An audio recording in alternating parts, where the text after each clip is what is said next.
Yo guys, and welcome to a new video. Today I will be talking about the smashing machine.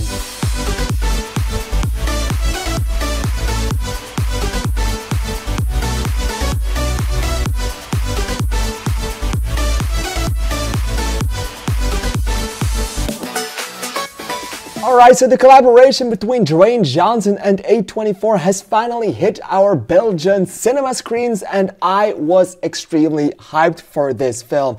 I have been on The Rock's side for years now. I think that the man has done a more steady job as an actor, or a better job every time he does a new project. Of course, he does a lot of the same stuff, but he genuinely is a really good actor in my opinion.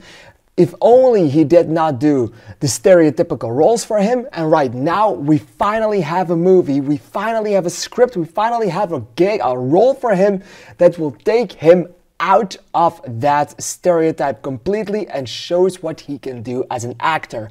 I have talked about this extensively before, but there was an article a few months ago that said who is the best wrestler turned actor, and it was between John Cena, Dwayne Johnson, and Dave Bautista, and it called Dave Bautista the best one.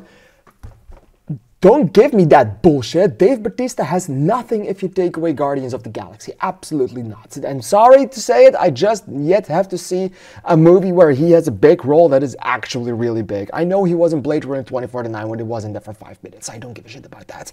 And John Cena is I could also see John Cena as the best one ever since that second to last episode of Peacemaker Season 2, which was...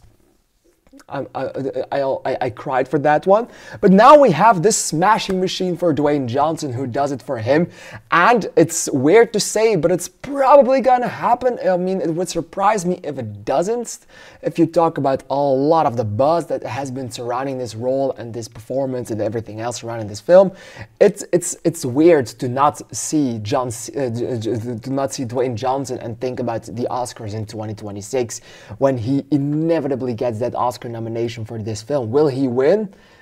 I don't know if the Academy dares to give him an award for it, but at least a nomination, you can do that. You can definitely nominate him because he is absolutely phenomenal in this film.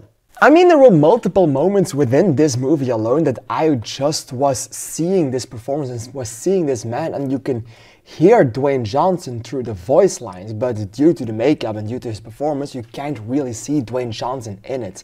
It was absolutely incredible how much this man transformed himself into Mark Kerr, which was incredible to see.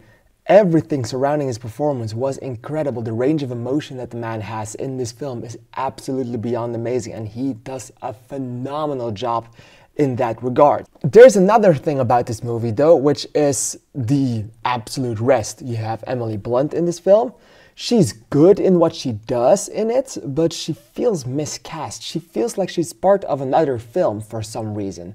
And I can't put my finger on what it is exactly that throws me off around her character in the film, but for some reason, in my opinion, it doesn't really work. She feels misplaced, she feels out of touch, she feels out of character, even though her performance is still good.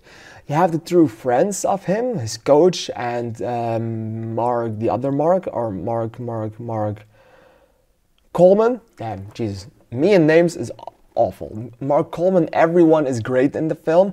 There is something that's holding this thing back from the absolute greatness that it could have been, which is mostly the directing of the film. Benny Safdie does a phenomenal job in the way that this film is filmed, but that's mostly got to do with the cinematography of it and the way the shots are composed and everything else, and the musical score is great, and this way this film is filmed is to make it look like a documentary, which feels like it's incredibly real. It feels incredibly realistic, but there's also something missing with that, because obviously there has been made a documentary about Mark Kerr already in 2002, which is 90 minutes, so around half an hour shorter than this film, and sometimes this film feels so realistic and so documentary-like that you start wondering, okay, why not just watch the documentary of it? Why not just watch that one? I feel that this movie at some moments stays on the surface a little too much, and it stays on the safe side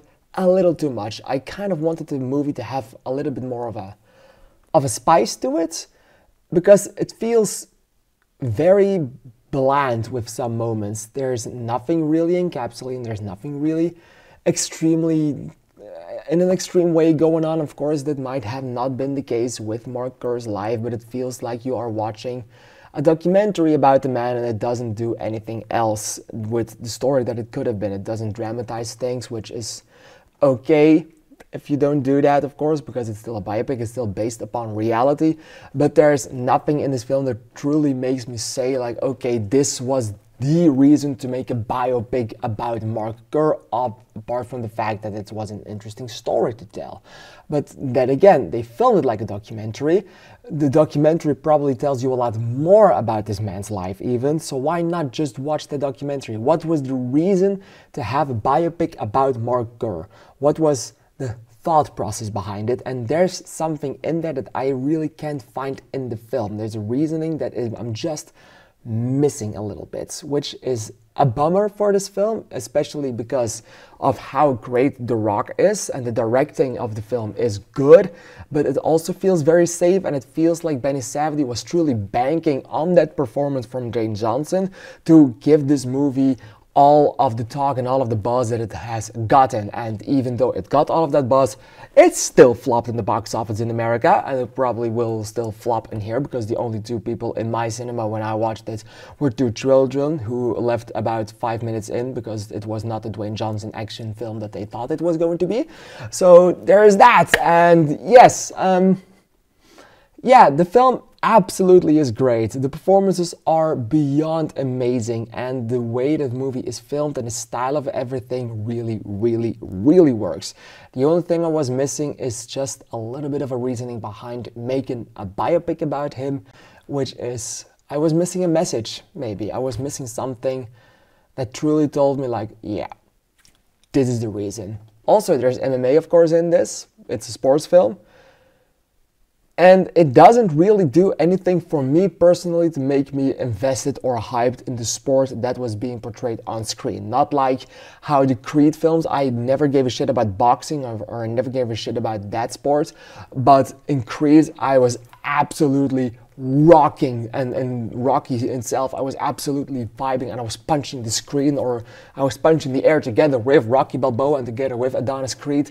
So I was absolutely thriving with that one, and that wasn't the case in this film. I was watching it, but I wasn't feeling anything with it. And that is something that I can give the movie a bummer to.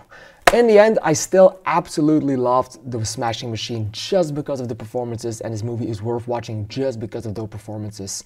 If the film had a little more meaning, this might have become my favorite film of the year.